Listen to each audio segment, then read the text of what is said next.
이 이야기는 1925년 플로렌스 스코벨 쉰이 쓴 고전 더 게임 오브 라이프 앤드 하우 투 플레이 잇을 바탕으로 합니다. 이 책은 한 세기 가까운 세월 동안 전 세계 수많은 사람들에게 삶을 어떻게 바라보고 살아가야 하는가를 알려준 영적인 안내서입니다. 하지만 이 영상은 단순한 번역이 아닙니다. 당시의 언어를 오늘의 삶 속으로 옮기고 시대의 문장을 우리의 감정과 일상으로 다시 풀어낸 재해석본입니다. 삶의 의미를 다시 배우고 싶은 모든 이들을 위해 우리는 이 고전을 이야기로 그리고 하루의 명상으로 다시 들려드립니다. 지금부터 당신의 마음속에서 조용히 울리는 인생의 법칙을 함께 들어보시죠.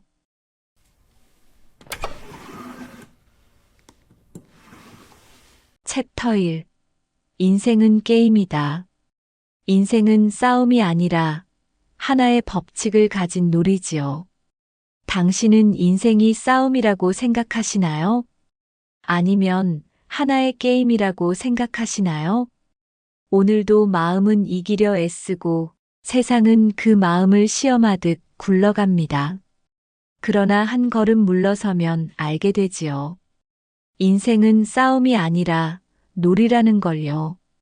늦은 오후 부엌 창가로 스며든 햇살이 유리그릇에 부딪혀 반짝였고 된장국이 자작자작 끓으며 내는 구수한 냄새가 집 안 구석구석으로 퍼져나가고 있었습니다. 순자 할머니는 국을 젓던 손을 멈추며 잠시 먼 곳을 바라보다가 혼잣말처럼 나지막하게 말했습니다. 인생이란 게 참 묘한 게임이야. 그 말을 들은 민지는 숟가락을 들던 손을 멈추고 고개를 갸웃했습니다. 게임이요? 인생이요? 할머니는 국자를 내려놓으며 부드럽게 웃었습니다. 그래, 인생은 싸움이 아니야. 누가 이기고 지는 그런 게 아니라 규칙만 알면 누구든 잘 살아낼 수 있는 게임이지. 그녀는 젊은 시절을 떠올렸습니다. 그때의 매일은 전쟁 같았습니다. 돈은 늘 모자랐고 아이들은 잔병 치레로 자주 병원 신세를 져야 했으며 남편은 하루하루 버텨내듯 살아갔습니다. 피곤한 얼굴로 잠들던 그의 모습을 보며 순자는 늘 생각했습니다. 왜 나만 이렇게 힘든 걸까? 그러나 세상은 묵묵히 돌아갈 뿐 아무런 대답도 주지 않았습니다. 그렇게 하루가 지나고 또 하루가 흘러가던 어느 날 라디오에서 흘러나온 한 문장이 그녀의 마음을 단숨에 멈춰 세웠습니다. 인생은 싸움이 아니라 배움입니다. 순자는 그 말을 듣는 순간 손에 들린 국자를 내려놓고 오랫동안 가만히 있었습니다. 배움이라니, 그럼 지금 내가 겪는 이 고생도 결국 나를 가르치려는 시간인 걸까? 그렇게 생각하니 마음이 조금 달라졌습니다. 무거웠던 하루가 여전히 힘들긴 했지만 그 속에 뭔가 배움이 숨어 있다고 느껴졌습니다. 그날 이후 그녀는 세상을 조금 다른 눈으로 보기 시작했습니다. 며칠 뒤 민지와 저녁을 먹던 중 할머니는 다시 이야기를 꺼냈습니다. 민지야, 인생은 말이야, 주는 대로 돌아오는 거란다. 주는 대로요? 그래. 사랑을 주면 사랑이 오고 미움을 주면 미움이 돌아오지. 사람의 마음은 거울 같아서 내가 세상을 향해 내보낸 표정이 결국 내게 돌아오거든. 민지는 잠시 생각하더니 천천히 고개를 끄덕였습니다. 그럼 제가 걱정만 하면 걱정이 또 오겠네요? 순자는 민지의 말을 들으며 미소 지었습니다. 그렇지. 그래서 마음을 곱게 써야 해. 좋은 말을 심으면 좋은 일이 자라나고 나쁜 말을 심으면 걱정이 자라지. 인생의 법칙은 아주 단순해. 뿌린 대로 거두는 거야. 순자는 창가에 기대어 앉아 부드럽게 스며드는 햇살을 바라보았습니다. 노을빛이 부엌의 하얀 타일 위로 천천히 내려앉았고 그 빛을 바라보던 순자는 조용히 말을 이었습니다. 사람의 마음엔 두 가지가 있어. 하나는 두려움, 또 하나는 믿음이지. 두려움을 택하면 길이 막히고 믿음을 택하면 길이 열려. 민지는 손에 든 젓가락을 내려놓으며 물었습니다. 근데요, 믿는다고 해서 다 되는 건 아니잖아요? 순자는 고개를 끄덕이며 부드럽게 웃었습니다. 맞아. 하지만 믿음이 없으면 아무것도 시작되지 않아. 세상은 믿는 만큼 움직이고 믿는 만큼 내게 다가오는 거란다. 그래서 믿음은 마법이 아니라 씨앗 같은 거야. 오늘 심어두면 내일 그 씨앗이 싹을 틔우는 거지. 그녀의 말은 평온했지만 그 속엔 오래된 확신이 담겨 있었습니다. 그녀는 스스로 그 말을 믿고 살아온 사람이었고, 이제 그것을 손녀에게 물려주려는 듯 했습니다. 그날 밤 순자는 작은 등불 아래 앉아 일기장을 펼쳤습니다. 창문 너머로 가을밤의 공기가 차분히 스며들었고 멀리서 개 짖는 소리와 함께 이따금 바람이 창문사를 건드렸습니다. 그녀는 펜을 들어 천천히 글씨를 적어 내려갔습니다. 오늘 하루 불평 대신 감사를 택했습니다. 두려움 대신 믿음을 선택했습니다. 나는 오늘 인생의 게임에서 한 걸음 나아갔습니다. 그녀는 펜을 내려놓고 잠시 창문을 열었습니다.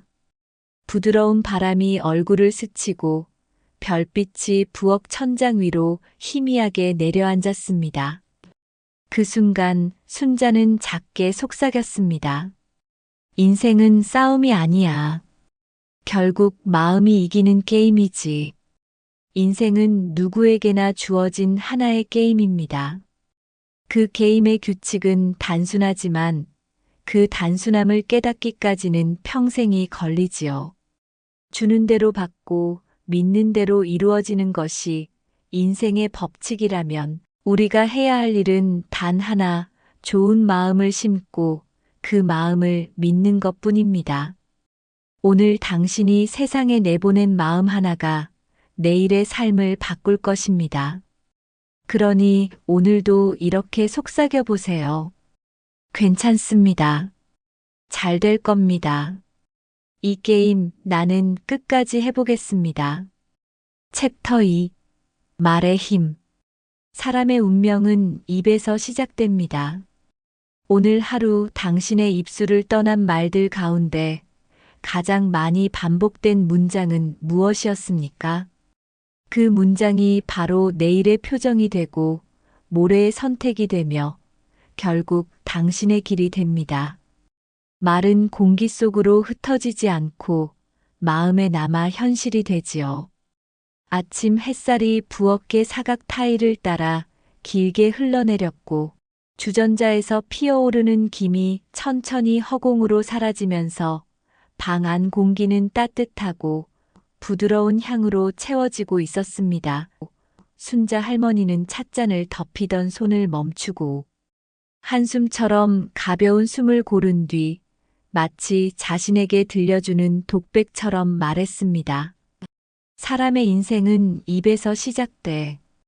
민지는 의자를 끌어와 앉으며 놀란 표정으로 웃었고 조심스럽지만 호기심이 담긴 목소리로 물었습니다. 말이 그렇게 큰가요, 할머니?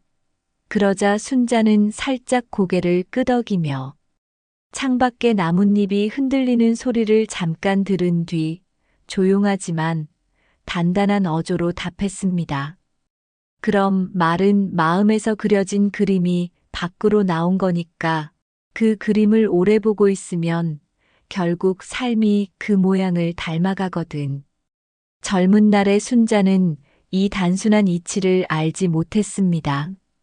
일이 틀어지면 망했다는 말이 습관처럼 튀어나왔고, 조금만 어려워도 큰일 났네라는 말로 마음을 내려앉혔으며, 그 말들이 잠깐의 농담처럼 가볍게 들리는 순간에도 삶은 묵직한 돌 하나를 더 얹듯 하루의 무게를 키워갔지요.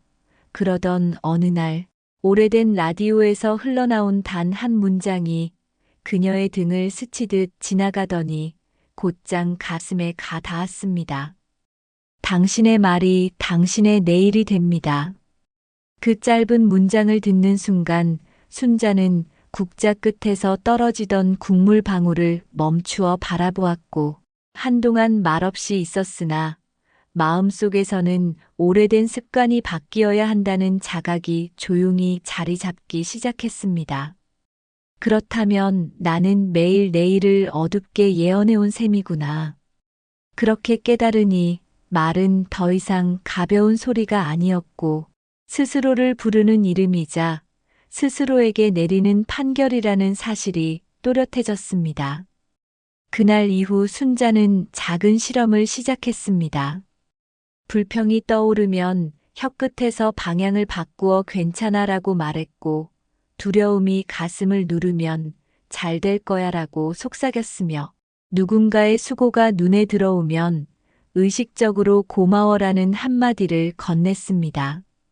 처음 며칠은 어색하고 조금은 가식처럼 느껴졌지만, 그 말들을 소리내어 내보낼 때마다 어딘가 조이는 듯하던 가슴의 근육이 서서히 풀리고 표정이 한 톤 밝아지며 마주 앉은 사람의 얼굴에도 묘한 온기가 되돌아오는 것을 그녀는 분명히 보았지요. 장터에서 수고 많으시네라고 한 번 더 말을 얹으면 상인의 대답도 부드러워졌고, 저녁상 앞에서 오늘도 고마워라고 말하면 집안 공기에는 작은 평화가 내려앉았습니다. 며칠 뒤 남편의 계약이 무산되었다는 소식이 들어왔을 때, 예전에 그녀라면 무심코 끝났네라는 말을 내뱉고도 남았겠지만, 이번에는 그 말이 목구멍에서 멈추는 것을 스스로 느꼈고, 잠깐의 침묵 끝에 아주 다른 문장을 꺼냈습니다. 괜찮아. 다른 길이 열릴 거야. 그 한 문장은 사건의 결과를 즉시 바꾸지는 않았지만, 사건을 바라보는 자세를 고쳐 앉게 했고, 자세가 바뀌자 다음 선택의 결이 달라졌으며, 그 결의 차이가 결국 시간을 건너 결과의 방향을 조금씩 돌려놓았습니다. 그럼 좋은 말만 하면 다 되는 건가요?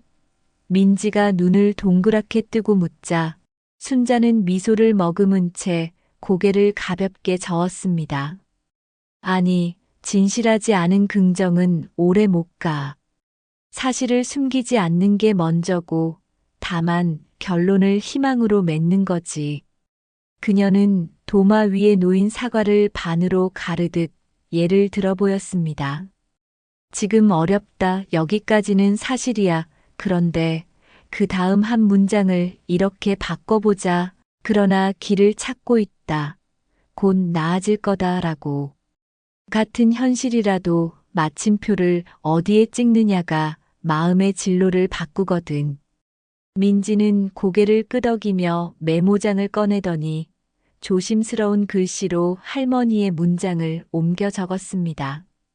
순자는 그동안의 실험을 3가지 규칙으로 정리해 냉장고 문에 붙였습니다.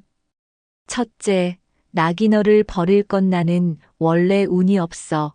같은 말은 마음의 방에 자물쇠를 거는 일이므로.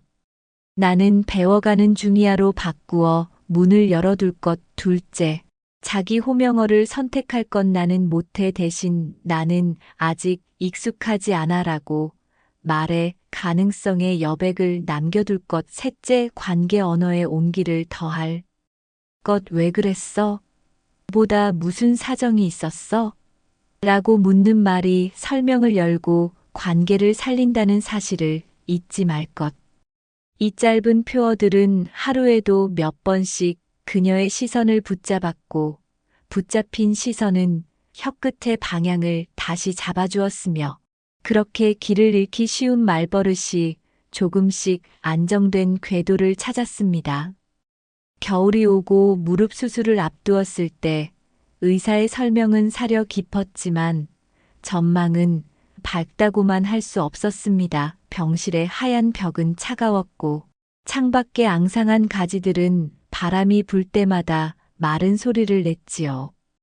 그날 밤 순자는 두 손을 무릎 위에 포개고 아주 작게 그러나 또렷하게 말을 걸었습니다. 몸아, 수고 많았다. 이제부터 천천히 잘 회복하자.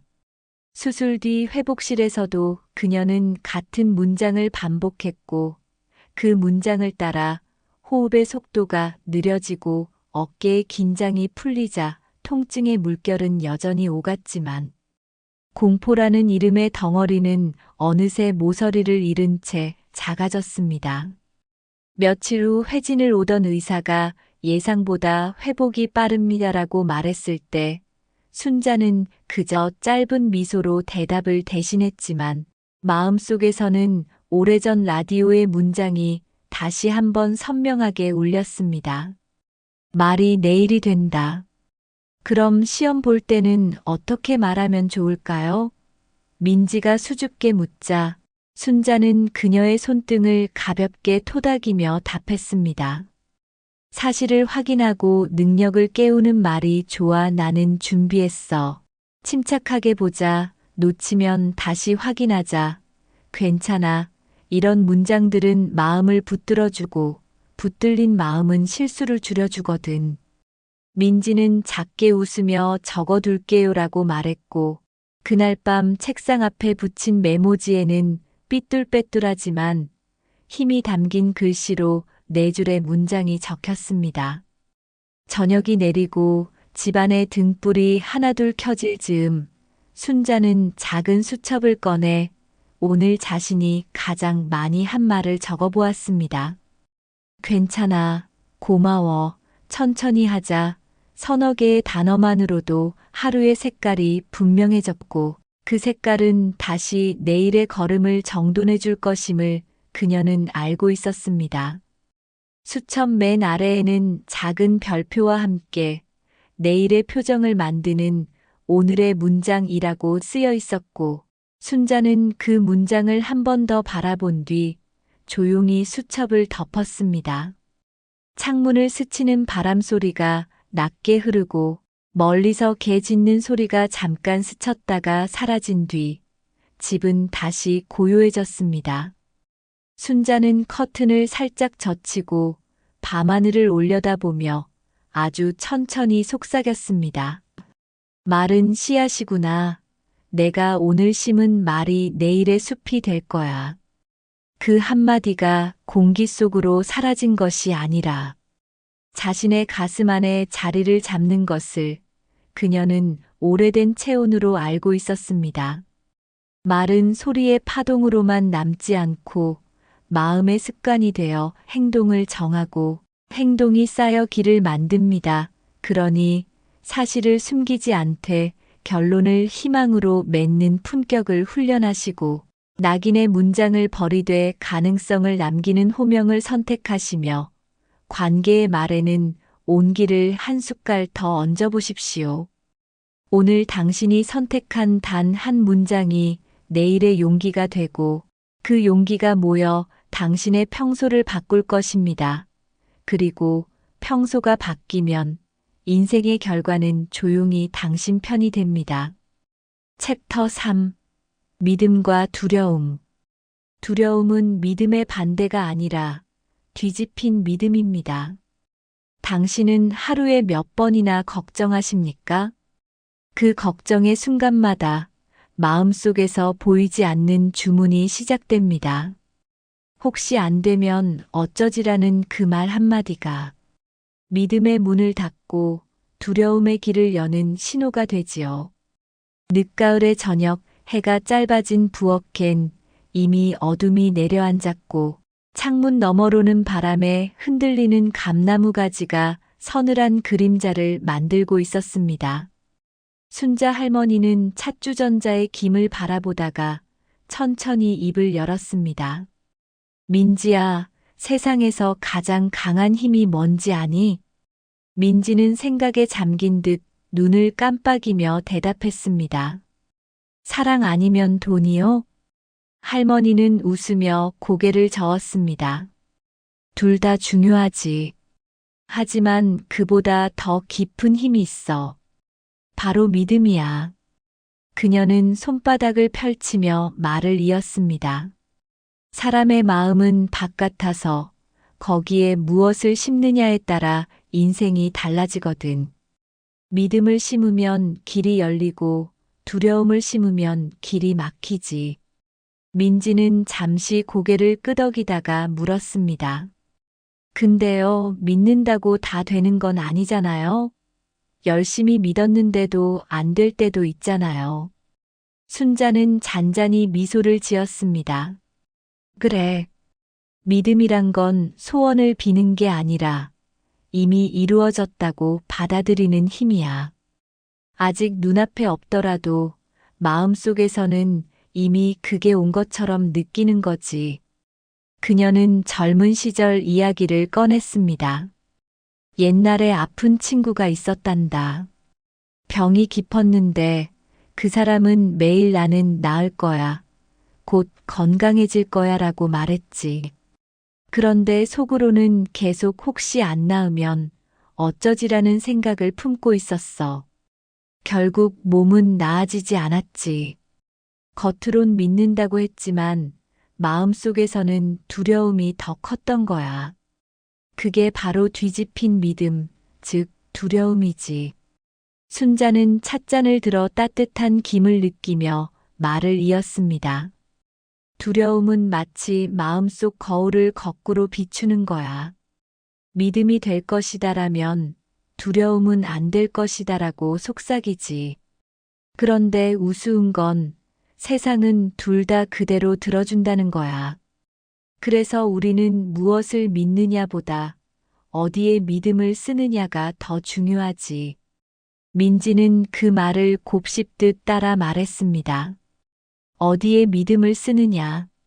순자는 부드럽게 고개를 끄덕였습니다. 그래. 어떤 사람은 병보다 낫지 않을까 하는 생각에 믿음을 쓰고 어떤 사람은 다시 일어날 거라는 희망에 믿음을 쓰지. 믿음은 늘 거기에 있는데 우리가 두려움을 선택하면 그 믿음이 거꾸로 작용하는 거야. 그래서 믿음과 두려움은 결국 같은 에너지의 두 얼굴이지. 며칠 뒤 민지는 학교에서 시험을 앞두고 불안한 마음에 할머니에게 전화를 걸었습니다. 할머니, 공부는 했는데 자꾸 걱정이 돼요. 머리가 하얘질까 봐요. 순자는 웃음이 묻은 목소리로 말했습니다. 민지야, 걱정은 아직 일어나지 않은 일을 미리 벌 주는 거란다. 그런 벌은 아무도 준 적이 없어. 스스로 만든 거야. 두려움을 줄이면 마음이 제자리를 찾고 제자리를 찾으면 실수가 줄어들지. 그녀는 잠시 숨을 고르며 말을 이었습니다. 믿음은 두려움을 억지로 몰아내는 게 아니야. 그저 더 큰 빛을 켜는 거야. 어둠은 스스로 사라지지 않지만 빛을 켜면 저절로 물러나잖니. 민지는 조용히 숨을 고르고 대답했습니다. 그럼 시험장 가기 전에 마음에 불을 켜야겠네요. 순자는 웃으며 말했습니다. 그래. 괜찮아. 나는 준비했어라고 속삭이면서 가면 돼. 그게 믿음이야. 밤이 깊어지자 순자는 낡은 수첩을 꺼내 오늘 하루 자신이 두려워했던 순간들을 떠올렸습니다. 혹시 안 되면 어쩌지로 시작한 문장들을 하나씩 적고 그 옆에 믿음의 문장으로 바꿔 적었습니다. 혹시 아프면 어쩌지 나는 매일 건강해지고 있다.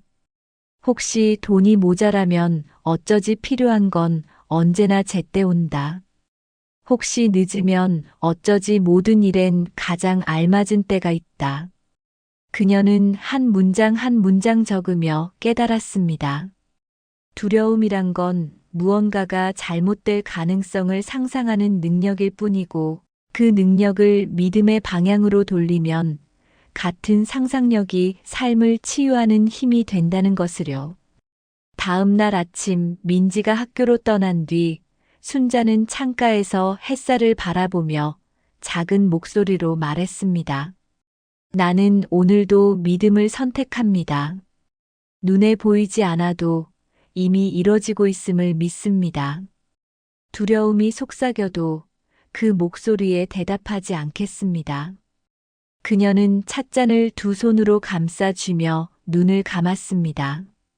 햇살이 따뜻하게 손등에 닿았고 마음속에서는 한 문장이 천천히 피어올랐습니다. 두려움은 믿음의 그림자일 뿐이다. 믿음과 두려움은 늘 함께 존재합니다. 하나는 당신을 앞으로 나아가게 하고 다른 하나는 당신의 발목을 붙잡습니다. 그러나 기억하십시오. 두려움을 몰아내려 애쓸 필요는 없습니다.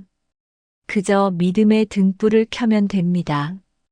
오늘 당신이 믿음을 향해 한 걸음 내딛는다면 그 한 걸음이 내일의 길이 되어줄 것입니다. 그러니 조용히 속삭이세요. 나는 믿습니다. 그리고 괜찮습니다. 챕터 4. 상상력의 힘. 상상은 마음의 가위, 오늘의 그림을 내일의 현실로 오려붙입니다. 하루 동안 당신의 마음이 가장 오래 붙잡고 있었던 장면은 무엇이었습니까? 사람은 생각대로 사는 것이 아니라 그림대로 살 때가 많습니다. 상상은 공상이 아니라 내일을 미리 편집하는 손이지요.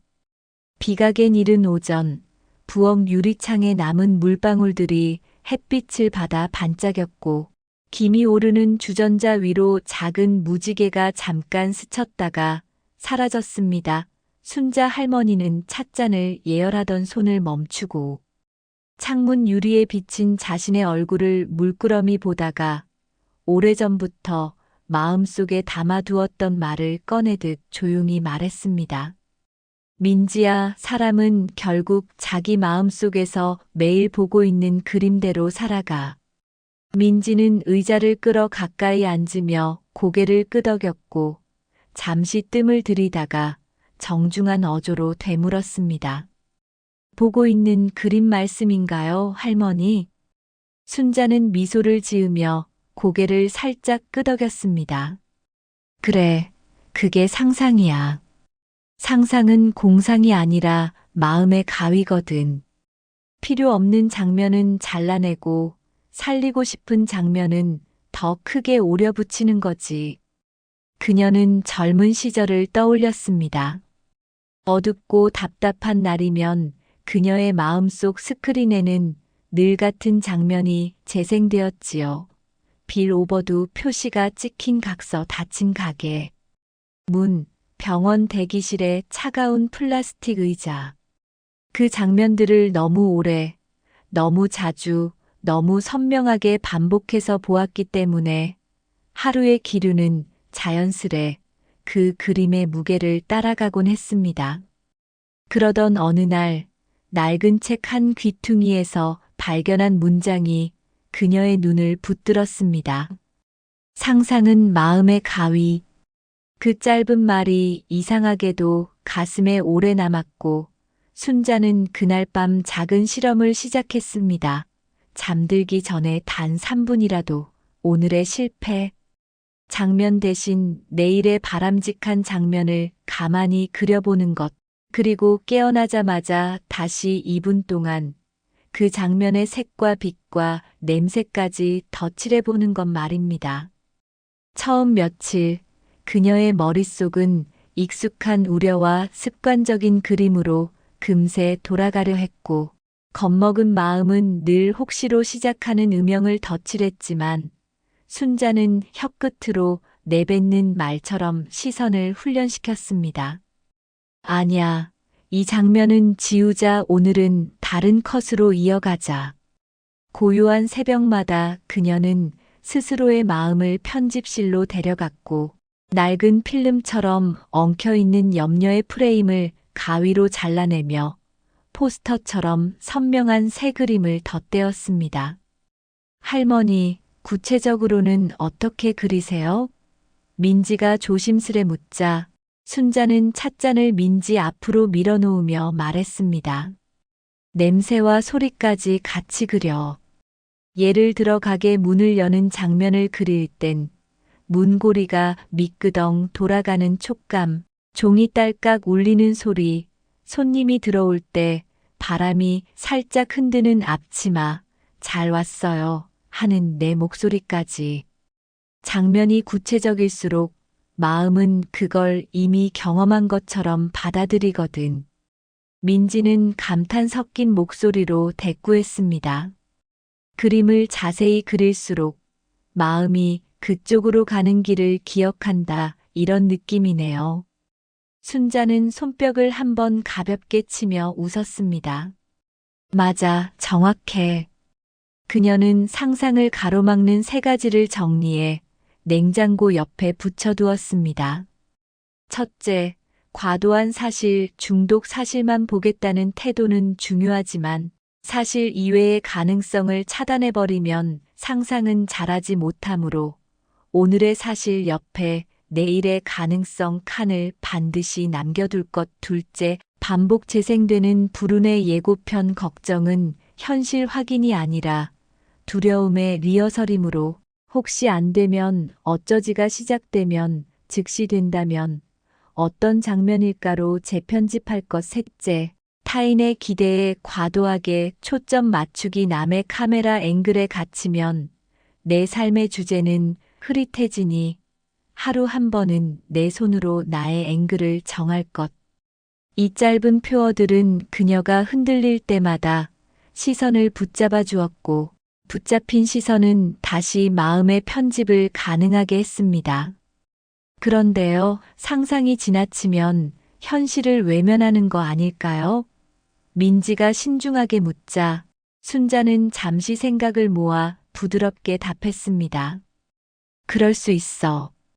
그래서 상상행동으로 이어지는 다리를 늘 같이 놓아야 해. 상상은 방향을 정하고 행동은 길을 닫거든.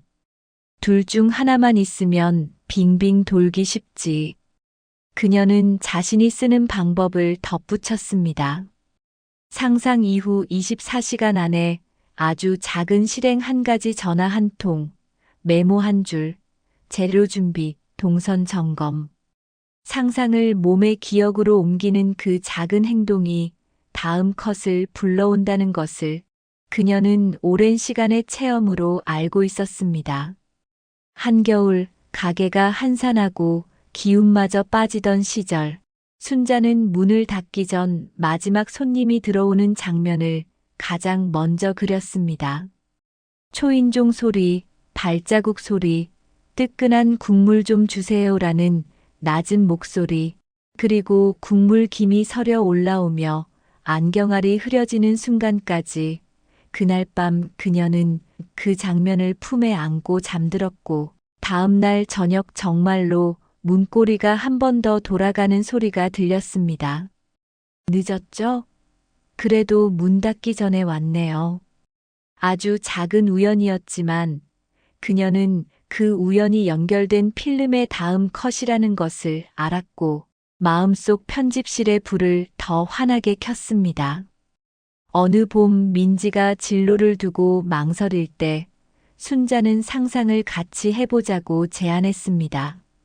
먼저 내가 원하는 하루를 시간대별 장면으로 나눠서 그려보자. 아침에 눈을 뜨면 무엇이 보이는지, 낮에는 어디서 누구와 어떤 표정을 짓고 있는지, 저녁엔 무엇을 배우고 있는지, 그리고 그 장면들의 공통 정서를 한 단어로 뽑아. 민지는 잠시 눈을 감고 숨을 가다듬더니 또박또박 말했습니다. 배움, 만들기, 사람. 순자는 고개를 끄덕였습니다. 좋아. 그럼 선택은 그 단어들과 가장 잘 겹치는 길을 우선으로 하자. 상상은 욕심을 부풀리는 게 아니라 핵심 정서를 드러내주거든. 그렇게 추려보니 민지의 마음이 실제로 향하던 곳이 또렷하게 보였고 선택은 훨씬 평안해졌습니다. 상상을 돕는 일상의 루틴도 간단했습니다. 아침엔 빛이 있는 곳에서 2분간 장면 예열, 낮에는 핵심 단어를 한 번 소리내어 부르기, 저녁엔 오늘의 편집 기록 한 줄, 불 한 컵 삭제, 용기 컷 삽입 이 세 가지 루틴은 짧지만 깊었고 짧기 때문에 꾸준할 수 있었습니다. 무엇보다도 그녀는 나쁜 장면을 억지로 밀어내려 애쓰기보다 좋은 장면의 해상도를 높이는 일에 집중했습니다.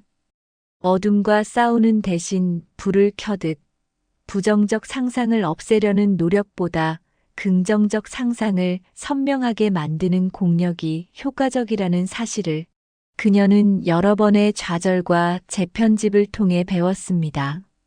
할머니, 상상이 현실이랑 너무 달라지면 실망하지 않을까요? 민지가 마음속 염려를 꺼내자 순자는 부드럽게 웃었습니다. 그럴 수 있지. 그래서 상상은 정답이 아니라 진행 방향으로 쓰는 거야. 배는 등대의 빛으로 길을 잡지, 등대에 가서 닿으려고 노를 젓는 건 아니잖니. 그 말에 민지는 크게 숨을 내쉬며 고개를 끄덕였고 머릿속에 있던 정답 강박의 매듭 하나가 풀어지는 듯 했습니다. 밤이 깊어지자 순자는 작은 탁상 스탠드를 켜고 오늘의 편집 기록을 적었습니다. 가게 문이 환히 열리는 컷 유지, 늦은 손님, 미소 클로즈업, 내 표정의 미세한 안도감은 살짝 줄이기 내일은 반가움의 톤을 조금 더 높일 것. 그녀는 펜을 내려놓으며 창문을 살짝 열었고 밤 공기가 방 안으로 들어오자 마음속 스크린 한가운데에 조용히 떠오르는 장면 하나를 오래 바라보다가 아주 천천히 눈을 감았습니다. 문이 열리고 따뜻한 김이 오르고 잘 왔어요라는 인사가 빛처럼 번지는 장면을요. 상상은 도망치는 곳이 아니라 방향을 정하는 곳입니다. 오늘의 사실 옆에 내일의 가능성 칸을 남겨두고 불안의 예고편이 재생되면 희망의 본편으로 곧장 넘어가며 등대의 빛처럼 장면을 멀리 두되 그 빛을 향해 한 걸음의 행동을 곧바로 놓을 때 마음의 가위는 불필요한 컷을 조용히 잘라내고 필요한 컷을 정확히 남겨둡니다. 당신이 오늘 편집한 단 한 장면이 내일의 첫 장면이 될지 모릅니다. 그러니 지금 빛과 온기가 있는 그림을 마음 한가운데에 오려 붙이십시오. 챕터 5. 직관의 법칙. 직관은 마음이 길을 미리 알고 있을 때 그 길로 가라고 속삭이는 조용한 안내입니다. 당신은 중요한 결정을 앞두고 망설일 때 머리로 계산하기보다 마음이 먼저 답을 내릴 때가 있지요. 이유는 아직 모르겠는데 이상하게 끌리고 설명은 어렵지만 그게 맞다는 느낌이 드는 순간. 그것이 바로 직관의 시간입니다. 이른 아침 햇살이 커튼 사이로 스며들며 바닥에 부드러운 그림을 만들고 있었습니다. 순자 할머니는 부엌 의자에 앉아 찻잔을 두 손으로 감싼 채 잔잔히 김이 오르는 물결을 바라보다가 말했습니다. 민지야, 사람 마음에는 두 가지 길이 있어. 하나는 머리가 알려주는 길, 또 하나는 마음이 먼저 느끼는 길이야. 민지는 빵 조각을 뜯으며 조심스레 대답했습니다. 그럼 마음이 알려주는 길이 직관이에요? 순자는 고개를 끄덕이며 부드럽게 웃었습니다. 그래, 그게 바로 직관이지. 설명할 순 없지만 안다는 느낌. 그건 절대 우연이 아니야. 그녀는 잠시 눈을 감았다가 오래전 일을 떠올리듯 천천히 말을 이었습니다. 내가 젊었을 때 정말 힘든 시기가 있었단다. 그때 돈도 사람도 길도 막혀 있었어. 그런데 이상하게도 마음속에서는 계속 고향으로 돌아가라는 생각이 들더라. 이유는 몰랐지만 그 느낌이 너무 선명했어. 그래서 남들이 다 말렸지만 결국 그 길을 택했지. 그리고 그 길에서 새로운 기회를 만났단다. 민지는 놀란 듯 물었습니다. 정말 그냥 느낌만으로요? 순자는 미소를 지으며 고개를 끄덕였습니다. 그래. 직관은 이유를 들이대지 않아. 하지만 그 안에는 늘 이유보다 큰 흐름이 있지. 우리는 자주 머리로만 판단하려고 하지만 머리는 계산을 잘해도 방향은 모를 때가 많단다. 그녀는 이어서 찻잔을 내려놓고 말을 이었습니다. 민지야, 직관은 조용할수록 잘 들려. 시끄러운 마음속에서는 그 목소리를 들을 수 없거든. 그래서 나는 어떤 결정을 앞두면 일부러 하루쯤은 조용히 기다려. 그럼 답이 꼭 오더라. 말로 오는 게 아니라 느낌으로. 민지는 조용히 고개를 끄덕이며 물었습니다. 그럼 그걸 어떻게 구별해요? 직관인지 아니면 그냥 제 욕심인지. 순자는 잠시 웃으며 손끝으로 찻잔을 톡톡 두드렸습니다.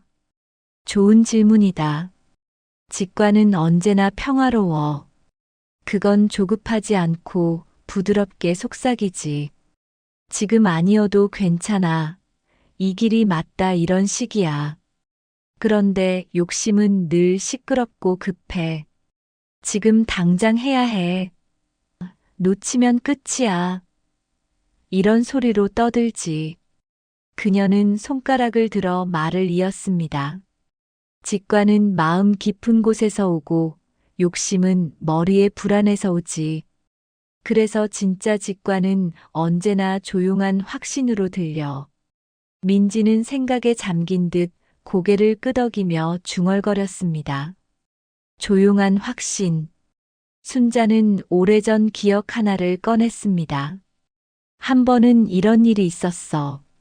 지하철에서 한 아이를 봤는데 이상하게도 그 아이가 계속 눈에 밟히더라. 그냥 스쳤으면 잊었을 텐데 이상하게 마음이 저 아이에게 말을 걸어야 한다고 했어. 그래서 용기를 내서 말을 걸었지. 그랬더니 그 아이는 길을 잃고 울던 중이었고 그날 내가 아니었으면 더 큰일이 날 뻔했단다. 그날 깨달았어. 직관은 때로 나 하나를 위한 게 아니라 누군가를 위한 길이기도 하다는 걸. 그녀는 찻잔을 들며 천천히 말했습니다. 직관은 머리가 아니라 영혼이 아는 길이야. 그래서 직관은 언제나 연결을 만들어. 사람과 사람 사이, 일과 기회 사이, 나와 세상 사이를 말이지. 며칠 뒤 민지가 진로 상담을 받으러 학교에 가기 전 할머니에게 말했습니다. 할머니, 저는 아직도 뭘 해야 할지 모르겠어요. 이 길이 맞는지 저 길이 맞는지도 헷갈려요. 순자는 손녀의 어깨를 살며시 감싸며 말했습니다. 괜찮아. 정답은 밖에 없단다. 가장 깊은 곳에서 이건 나답다라고 느껴지는 걸 선택하면 돼. 그게 바로 직관이야. 그리고 그 느낌은 늘 조용하지만 절대 틀리지 않아. 민지는 잠시 눈을 감고 숨을 고르더니 작게 웃었습니다. 이상하게 할머니 말 들으니까 조금 알 것 같아요. 가슴이 살짝 뜨거워지는 그 느낌이요. 순자는 미소 지으며 대답했습니다. 그래, 바로 그거야. 머리가 이해하기 전에 마음이 먼저 아는 것. 그게 진짜 직관이야. 그날 밤 순자는 일기장에 이렇게 적었습니다. 오늘 하루 나는 마음의 안내를 따랐습니다. 이유는 몰랐지만 평화로웠고 그 평화가 길을 밝혀주었습니다. 머리는 계획을 세우고 마음은 길을 기억합니다. 나는 그 길을 믿습니다. 창밖에는 바람이 부드럽게 불고 달빛이 부엌 바닥에 얇게 흩어졌습니다. 순자는 창문을 닫으며 조용히 속삭였습니다. 오늘도 마음이 내게 말했지. 괜찮다, 이 길이 맞다. 나는 그 목소리를 들을 줄 아는 사람이 되고 싶다. 직관은 특별한 사람에게만 있는 재능이 아니라 모두의 마음 속에서 이미 작게 빛나고 있는 등불입니다. 그 빛은 말보다 빠르고 생각보다 정확하며 우리가 잠시 멈춰 조용히 들을 때 가장 선명해집니다. 오늘 당신의 마음이 작게 속삭인 한 문장이 있다면 그건 단순한 느낌이 아니라 삶이 내는 신호입니다. 그 신호를 믿으세요. 그 길 끝에는 언제나 당신의 가장 좋은 순간이 기다리고 있습니다. 챕터 6. 용서의 법칙. 용서는 약한 자의 선택이 아니라 자유로 가는 가장 강한 문입니다. 당신의 마음 속에는 아직 닫히지 않은 문이 있습니까? 오래된 상처, 지나간 말, 이미 끝났지만 아직 끝나지 않은 기억들. 그것들이 당신을 붙잡고 있다면 그 문을 여는 열쇠는 용서라는 이름을 가지고 있을지도 모릅니다. 늦은 오후 바람이 창문을 가볍게 건드리며 부엌 커튼을 흔들었습니다. 순자 할머니는 차를 끓이던 손을 잠시 멈추고 찻잔을 내려놓은 채 멍하니 허공을 바라보았습니다. 그녀의 표정에는 알 수 없는 회한이 스쳐 지나갔고 잠시 후 낮은 목소리로 말했습니다. 민지야, 마음이 가장 무거워지는 순간이 언제인 줄 아니? 민지는 잠시 생각하다가 대답했습니다. 후회할 때요? 순자는 고개를 천천히 저으며 조용히 말했습니다. 아니야. 미워하는 마음을 오래 붙잡고 있을 때란다. 그녀는 손끝으로 찻잔의 따뜻한 온도를 느끼며 말을 이었습니다. 사람은 다들 용서가 어렵다고 말하지만 사실 용서를 못하는 게 아니라 잊지 않으려는 자신을 놓지 못하는 거야. 억울했던 감정, 상처받은 기억, 그걸 쥐고 있으면 마치 내 힘이 되는 것 같지만 사실은 그 무게가 나를 바닥으로 끌어내리지. 민지는 조용히 고개를 숙이며 물었습니다. 근데요, 용서하면 너무 억울하지 않아요? 잘못한 건 그 사람인데요. 순자는 미소를 지었지만 그 미소에는 세월의 무게가 담겨 있었습니다. 그래, 맞아. 억울하지. 하지만 그 억울함을 붙잡는 동안 나만 갇혀 있단다. 용서는 잘못한 사람을 위한 게 아니야. 내 마음을 다시 자유롭게 해주는 일이지. 그녀는 잠시 눈을 감고 오래전 일을 떠올렸습니다. 나도 그런 적이 있었어. 젊은 시절에 믿었던 사람이 있었지. 그 사람이 나를 속이고 떠났어. 그 일로 몇 년을 알았단다. 잠을 자도 그 얼굴이 떠올랐고 밥을 먹어도 입맛이 없었어. 그런데 어느 날 깨달았어. 그 사람은 이미 자기 길을 갔는데 나는 여전히 그 자리에 묶여 있더라고. 그녀는 찻잔을 들며 말을 이었습니다. 그래서 결심했지. 이제 그 사람을 놓자. 그날 밤 나는 그 이름을 마음속에 부르고 이렇게 말했어. 이제 너를 용서한다. 너를 미워하느라 지쳤고 내 마음을 다시 찾고 싶다. 그 말을 하자 이상하게 숨이 깊어지더라. 그 후로 꿈에서도 그 얼굴은 다시 나타나지 않았지. 민지는 잠시 침묵하다가 물었습니다. 그럼 용서는 있는 거예요? 순자는 고개를 저으며 말했습니다. 아니야, 잊는 게 아니라 그 기억에 새로운 이름을 붙이는 거야. 예전엔 상처였던 일이 나중엔 교훈이 되는 거지. 그렇게 이름을 바꾸면 마음이 다시 숨을 쉬게 돼. 그녀는 일기장 한쪽에 이런 문장을 적어두었지요. 용서는 잘못한 사람을 위한 것이 아니라 나를 묶고 있던 사슬을 끊는 행위다. 순자는 민지를 바라보며 부드럽게 말했습니다. 사람이 미움을 오래 품고 있으면 그 마음이 거울이 돼서 결국 자기 얼굴을 담게 돼. 그래서 미운 마음은 결국 내 안의 아름다움을 갉아먹지. 하지만 용서를 하면 내 얼굴에 다시 빛이 돌아와. 민지는 고개를 끄덕였지만 여전히 의문이 남은 듯 물었습니다. 근데요, 할머니. 용서하고 나면 그 사람이 또 상처 주면 어떡해요? 순자는 미소를 머금은 채 대답했습니다. 그래서 용서는 화해와 달라. 용서는 다시 가까워지겠다가 아니라 더 이상 마음속에서 미워하지 않겠다는 뜻이야. 그 사람은 내 인생의 일부였지만 내 마음 전체는 아니잖니. 그녀는 찻잔을 내려놓고 창문 밖 어둠 속으로 시선을 두었습니다. 달빛이 희미하게 방 안으로 스며들고 바람이 커튼을 스쳤습니다. 민지야, 인생에서 진짜 막힌 길은 밖에 있지 않아. 항상 마음 안에 있단다. 그 문을 열어야 길이 보이고 그 문을 여는 열쇠가 바로 용서야. 용서하면 기적이 일어나. 그녀는 잠시 숨을 고르며 말을 이었습니다. 용서하면 기운이 돌아오고 오래된 일들이 풀리기 시작해. 나도 그랬어.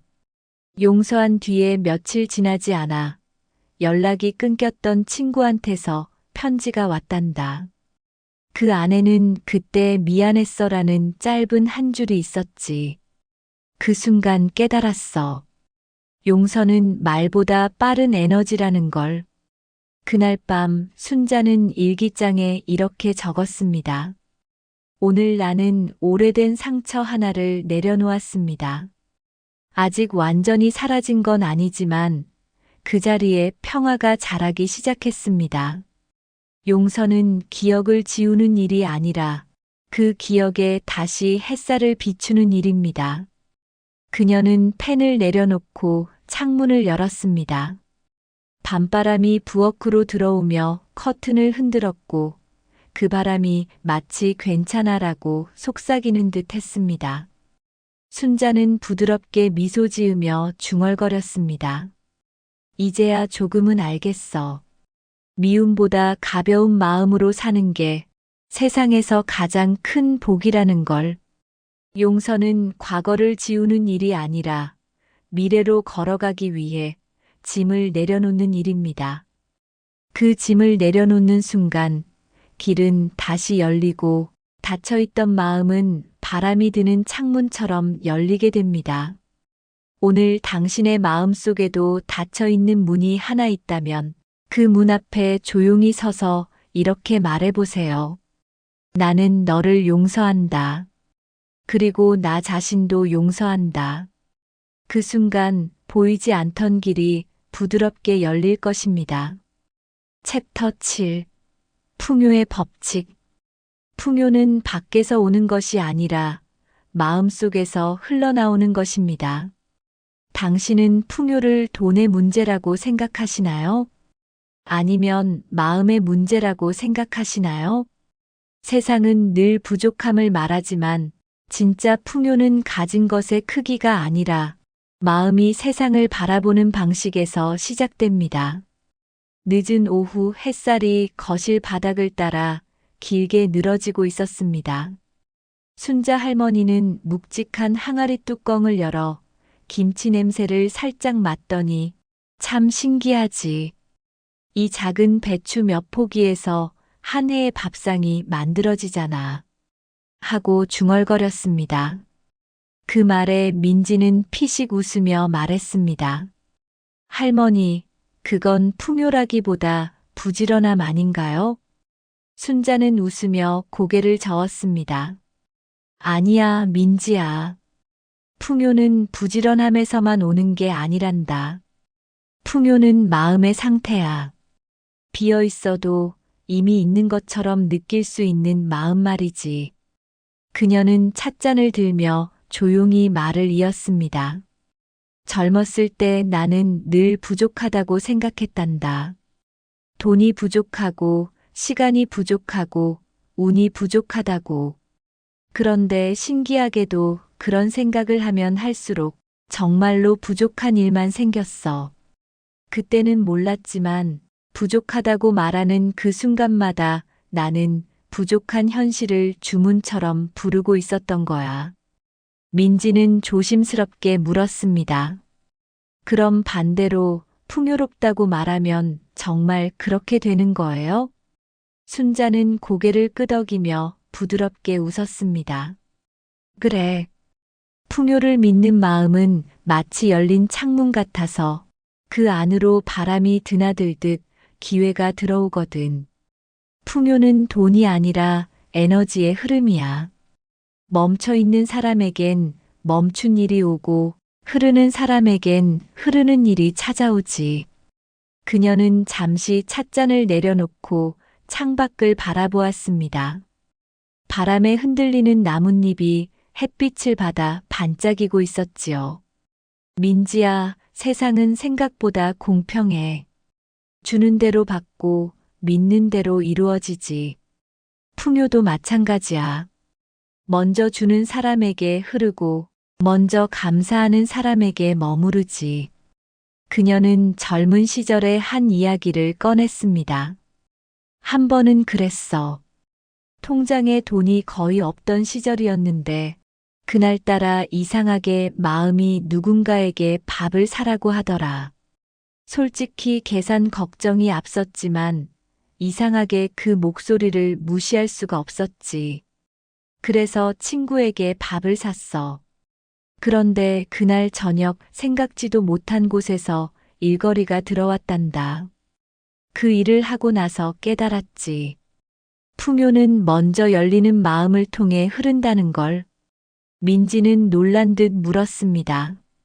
그럼 할머니, 돈이 많아야 나눌 수 있는 게 아니라는 말이네요? 순자는 단호히 대답했습니다. 그럼, 가진 게 많아서 나누는 게 아니야. 나누는 마음이 많을수록 가진 게 많아지는 거지. 그게 풍요의 순환이야.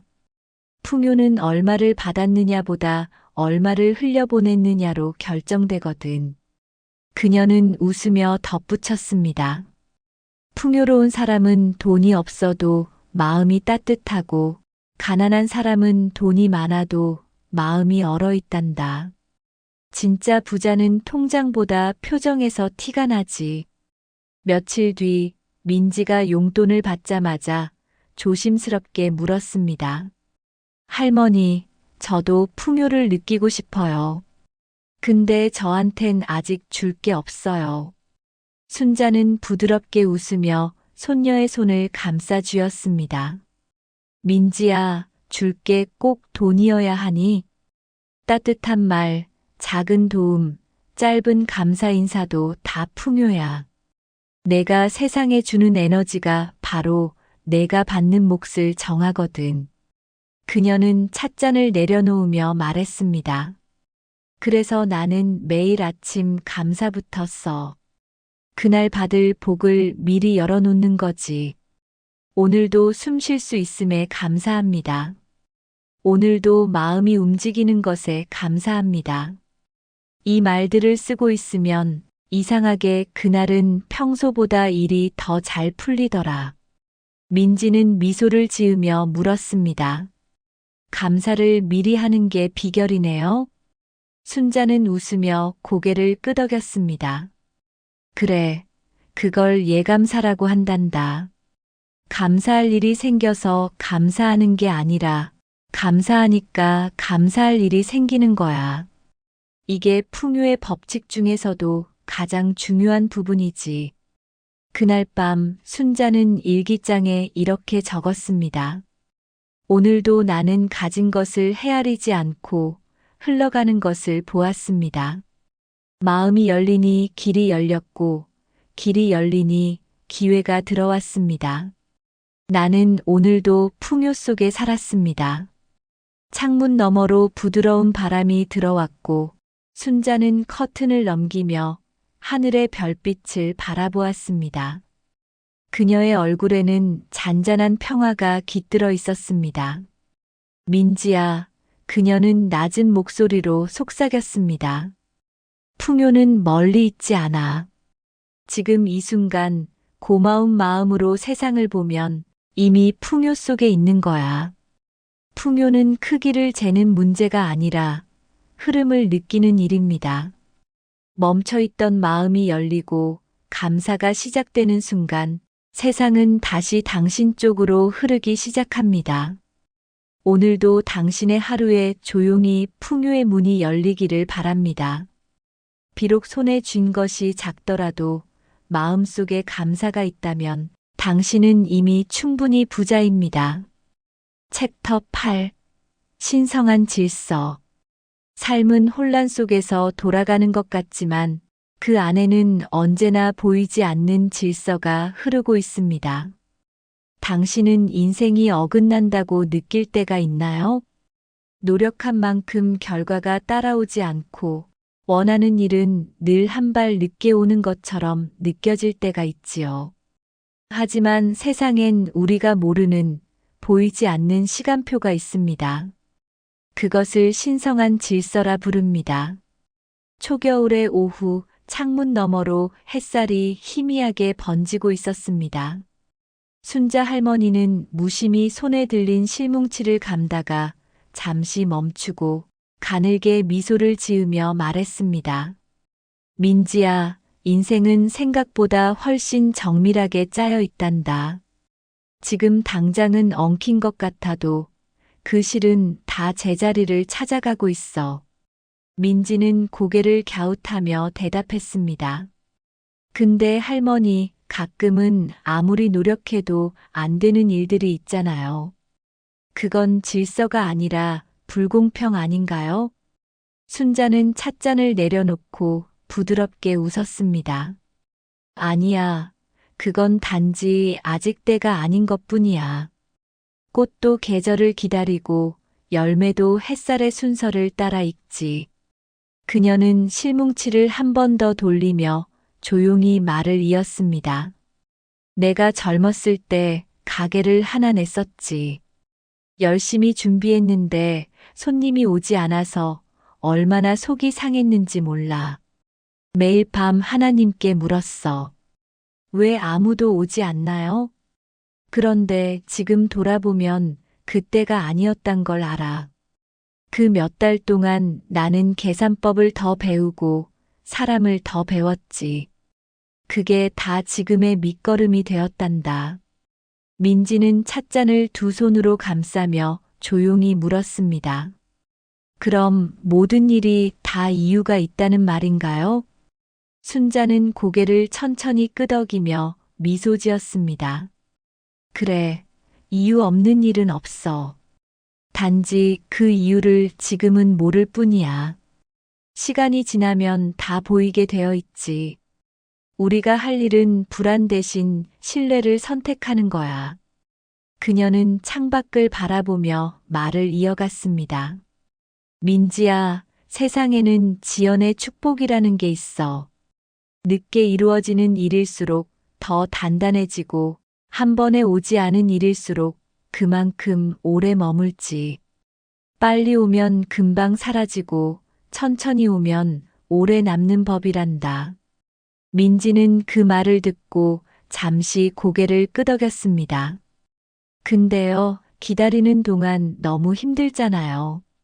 순자는 부드럽게 웃었습니다. 그렇지.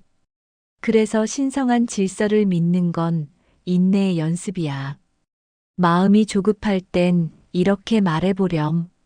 지금은 준비의 시간이다. 그 한 문장이 조급함을 녹여주지. 그녀는 이어서 손끝으로 실을 하나씩 풀며 말했습니다. 모든 건 완벽한 타이밍에 온단다.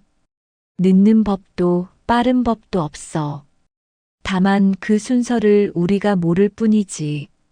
마치 퍼즐을 맞추는 손처럼 삶은 우리보다 더 큰 지혜로 그 조각들을 이어가고 있어. 그녀는 민지를 바라보며 덧붙였습니다. 내가 배운 3가지가 있어. 첫째, 서두르지 않을 것. 길이 막힌 것처럼 보여도 막힌 건 길이 아니라 내 마음이더라. 둘째, 비교하지 않을 것. 다른 사람의 시계는 내 시계가 아니니까. 셋째, 감사로 기다릴 것. 감사하는 마음은 시간을 단축시키고 불평은 시간을 늦추거든. 민지는 그 말을 노트에 받아 적었습니다. 서두르지 않기, 비교하지 않기, 감사하며 기다리기. 할머니, 이건 인생 공식 같아요. 순자는 웃으며 말했습니다. 그래, 그게 신성한 질서의 공식이야. 며칠 뒤 민지가 친구 문제로 속상해하며 찾아왔습니다. 할머니, 제가 잘못한 건 아닌데 친구가 오해했어요. 화해하고 싶은데 타이밍이 안 맞아요. 순자는 민지의 손을 꼭 잡고 말했습니다. 그럴 땐 그냥 조용히 마음으로 말해. 지금은 때가 아니야. 하지만 그 시간은 반드시 올 거야. 그렇게 믿고 있으면 그 사람도 언젠가 그 마음을 느끼게 되지. 그녀는 잠시 미소를 짓고 창문을 바라보았습니다. 바람이 나뭇잎을 흔들며 작은 소리를 냈고 그 속에 어쩐지 이 또한 지나간다는 위로가 섞여 있는 듯 했습니다. 그날 밤 순자는 일기장에 이렇게 적었습니다. 모든 것은 정확한 시기에 온다. 어떤 일은 꽃처럼 빨리 피고 어떤 일은 씨앗처럼 오래 잠들어 있다가 깨어난다. 나는 오늘도 내 삶의 질서를 믿는다. 그리고 그 질서가 나를 가장 좋은 자리로 이끌고 있음을 안다. 그녀는 펜을 내려놓고 부엌 불을 끄기 전 창문을 한 번 더 열었습니다. 달빛이 고요히 방 안으로 흘러들었고 그 빛을 보며 순자는 조용히 속삭였습니다. 모든 게 제때 오고 있다. 그리고 나는 그 시간표를 신뢰한다. 삶은 혼란스럽게 보일 때조차 그 안에서 놀라울 만큼 정밀한 질서로 움직입니다. 지연은 실패가 아니고 멈춤은 낙오가 아닙니다. 그건 단지 다음 장면을 준비하는 시간일 뿐입니다. 오늘 당신이 막힌 길 앞에 서 있다면 이 한 문장을 마음에 새기세요. 모든 일은 신성한 질서 안에서 완벽한 때에 이루어진다. 그 믿음이 당신을 가장 올바른 길로 이끌 것입니다. 챕터 9. 믿음의 실천. 믿음은 생각이 아니라 발을 내딛는 순간부터 진짜가 됩니다. 믿는다고 말하지만 막상 행동으로 옮기려면 두려워질 때가 있지요. 그러나 믿음은 생각으로는 완성되지 않습니다. 믿음은 움직이는 발에서 증명되고 그 발걸음 하나가 세상을 바꿉니다. 늦은 오후 창밖에는 비가 부드럽게 내리고 있었습니다. 순자 할머니는 작은 식탁 위에 놓인 모종 화분을 바라보다가 말했습니다. 민지야, 씨앗이 자라려면 흙 속에 들어가야 해. 그건 어둡고 축축한 곳이지만 씨앗은 그곳을 두려워하지 않지. 왜냐면 그 안에서야 비로소 자랄 수 있으니까. 민지는 찻잔을 들고 고개를 끄덕였습니다. 그럼 믿음도 그런 건가요? 순자는 미소를 지으며 대답했습니다. 그래, 믿음은 머리로만 하는 게 아니야. 직접 흙 속으로 들어가는 용기, 그게 진짜 믿음이지. 그녀는 잠시 말을 멈추고 창밖의 빗소리를 들었습니다. 사람들은 기도를 많이 하지. 하나님, 제게 길을 보여주세요. 하지만 길이 보여도 한 걸음을 내딛지 않으면 아무 일도 일어나지 않아. 믿음은 기도가 아니라 발걸음에서 시작되는 거야. 그녀는 젊은 시절의 일을 이야기하기 시작했습니다. 그때 나는 돈도 없고 믿음도 약했지. 그러던 어느 날 한 친구가 내게 말했어. 너무 걱정하지 말고 그냥 가서 시작해봐. 그 말이 이상하게도 마음에 남더라. 그날 밤 나는 생각했어. 그래, 일단 문을 열자. 그 다음 날 정말로 작은 가게 문을 열었단다. 처음엔 손님이 없었지만 매일 문을 열고 불을 켜고 의자 하나하나를 닦으며 오늘은 누군가 올 거야 하고 속삭였지. 그게 믿음의 행동이었어. 그녀는 조용히 웃으며 말을 이었습니다. 그렇게 한 달쯤 지나니까 정말로 손님이 오기 시작했어. 그때 깨달았지. 믿음은 기다리는 게 아니라 준비하는 거구나. 기적은 움직이는 사람에게 오더라. 민지는 눈을 반짝이며 물었습니다. 그럼 할머니, 믿음이 없을 땐 어떻게 해요? 순자는 찻잔을 내려놓으며 대답했습니다. 그럴 땐 작은 걸 먼저 해. 믿음은 근육이랑 비슷해서 써야 커지거든. 작은 일부터 단 한 걸음이라도 행동하면 그 다음엔 마음이 스스로 따라와. 그녀는 찻잔을 들어 따뜻한 김을 느끼며 말을 이어갔습니다.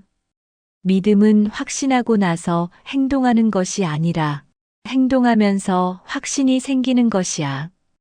불이 켜진 걸 믿는 게 아니라 스위치를 눌러보는 거지. 그 눌림이 바로 믿음의 실천이야.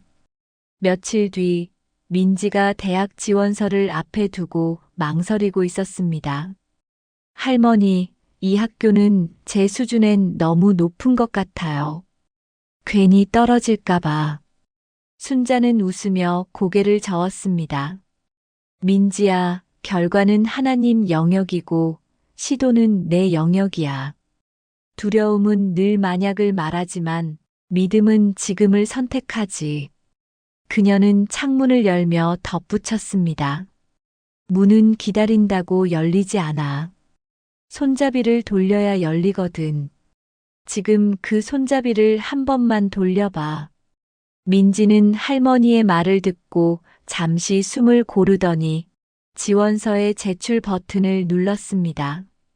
순자는 웃으며 말했습니다. 그래, 그 한 번의 클릭이 믿음의 행동이야. 세상은 그런 작은 용기를 알아보거든. 그날 밤 순자는 일기장에 이렇게 적었습니다. 오늘 나는 다시 한번 배웠다. 기적은 큰 믿음에서 오는 게 아니라 작지만 꾸준한 행동에서 온다는 걸. 기다리지 않고 움직일 때 믿음은 현실이 된다. 그녀는 펜을 내려놓고 창문을 열었습니다.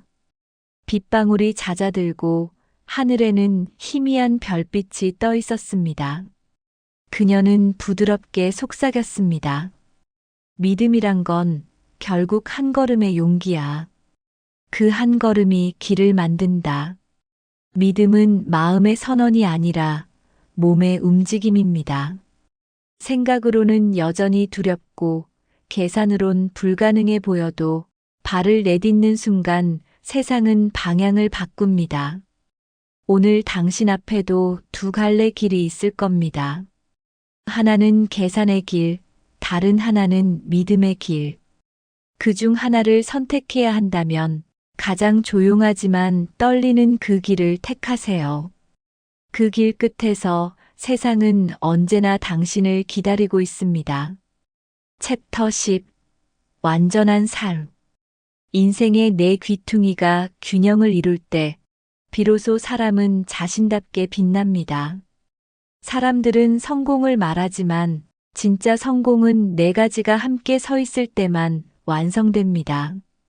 건강, 풍요, 사랑, 그리고 자기 표현. 이 네 모서리가 고르게 세워질 때 인생이라는 그림은 비로소 완전한 사각형이 됩니다. 늦은 오후 부엌 창가로 기울어드는 햇살이 식탁 위를 따뜻하게 감쌌습니다. 순자 할머니는 물을 데우던 주전자를 내려놓으며 조용히 말했습니다. 민지야, 인생이란 내 귀퉁이를 가진 방 같단다. 건강, 돈, 사랑, 그리고 내가 나로 사는 일. 그중 하나라도 기울면 방 안의 공기가 금세 흐트러지지. 민지는 조심스럽게 물었습니다. 그럼 그걸 다 채우는 게 행복인가요? 순자는 부드럽게 웃으며 고개를 저었습니다. 아니, 모두를 완벽히 채우는 게 아니라 하나가 너무 기울 때 나머지 셋으로 다시 균형을 세우는 게 행복이야. 인생은 늘 움직이는 저울 같아. 중요한 건 균형을 되찾는 힘이지. 그녀는 찻잔을 들고 천천히 말을 이어갔습니다. 첫 번째 귀퉁이는 건강이야. 몸은 영혼이 머무는 집이지. 아무리 집이 크고 아름다워도 기둥이 흔들리면 오래 서 있을 수 없잖니. 그래서 아플 때는 불행한 게 아니라 조심해, 지금 조금 쉬어야 해 하고 몸이 말해주는 신호로 받아들여야 해. 민지는 진지하게 고개를 끄덕였습니다. 저도 가끔 그런 생각을 해요. 시험 끝나고 나면 꼭 감기에 걸리거든요. 순자는 웃으며 대답했습니다. 그건 몸이 멈춰야 할 때를 알려주는 거야. 건강은 싸움이 아니라 대화야. 몸이 보내는 신호에 귀 기울이면 그 대화가 오래된 병을 막아주지.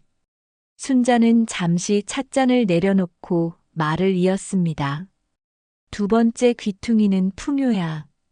돈은 단순한 종이가 아니라 삶이 나에게 얼마나 흐르고 있는가를 보여주는 지표지. 멈춘 마음은 돈도 멈추게 하고 열린 마음은 기회를 흘러들게 하지. 풍요는 탐욕이 아니라 흐름의 감사야.